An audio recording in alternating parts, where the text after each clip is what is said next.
ہم اللہ کا شکر ادا کریں کہ اللہ تعالیٰ نے ہمیں علم دین کے لیے قبول فرمایا ہے۔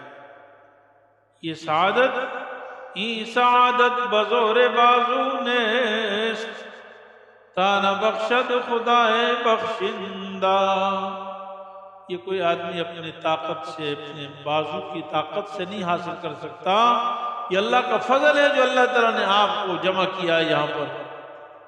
صبح سے لے کر شام تک اللہ کا قرآن پڑھتے ہیں، حدیث پڑھتے ہیں، عربی پڑھتے ہیں، صرف نحو کی گردانیں پڑھتے ہیں، عربی گریمر پڑھتے ہیں۔ سب کا مقصد صرف دین ہے۔ کیا مقصد ہے بھائی؟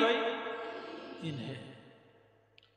اگر ہم مدرسوں میں آپ کو ریاضی پڑھاتے ہیں، میتھ پڑھاتے ہیں، انگلش پڑھاتے ہیں، تو اس کا مقصد بھی دین کا داعی بنانا ہے۔ ہر زمانے کے اعتبار سے دین امت تک کیسے پہنچایا جائے گا۔ قرآن کریم میں وَمَا أَرْسَلْنَا مِن رَّسُولٍ إِلَّا بِلِسَانِ قَوْمِهِ لِيُبَيِّنَ لَهُمْ، ہم نے جتنے انبیاء علیہ السلام بھیجے ہیں وہ اپنے قوم کی زبان میں بھیجے ہیں تاکہ وہ کھول کھول کر بیان کریں۔ تو اس سے معلوم یہ ہوا کہ قوم کی زبان ہر داعی کو آنی چاہیے۔ قوم کی زبان ہر داعی کو آنی چاہیے۔ ہماری قوم کیا ہے؟ اس دنیا میں جتنے رہنے والے انسان ہیں وہ ہماری قوم ہے۔ سب کو دعوت ہم نے دینی ہے۔ سب کو دعوت کس نے دینی ہے؟ انشاءاللہ ہم نے دینی ہے۔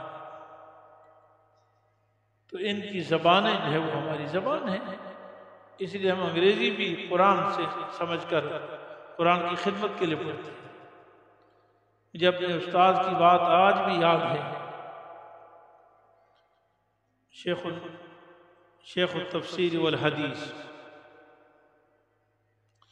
امام اہل سنت حضرت مولانا سرفراز خان صفدر نور اللہ مرقدہ، ہمارے بڑے اکابر دیوبند میں سے گزرے ہیں، فرماتے ہیں کہ ہم نے قرآن سمجھنے کے لیے سبع معلقہ، متنبی، مقامات جیسی کتابیں ہم نے اسی لیے پڑھی تاکہ ہمیں قرآن سمجھ میں آئے۔ تو میرے عزیز طلباء، آپ حضرات بڑے عظیم لوگ ہیں۔ مفتی صاحب کے YouTube چینل کو سبسکرائب کیجئے اور ان کے تازہ بیانات کے ذریعے اپنی علمی، اصلاحی اور فکری آبیاری کرتے رہیے۔ جزاکم اللہ۔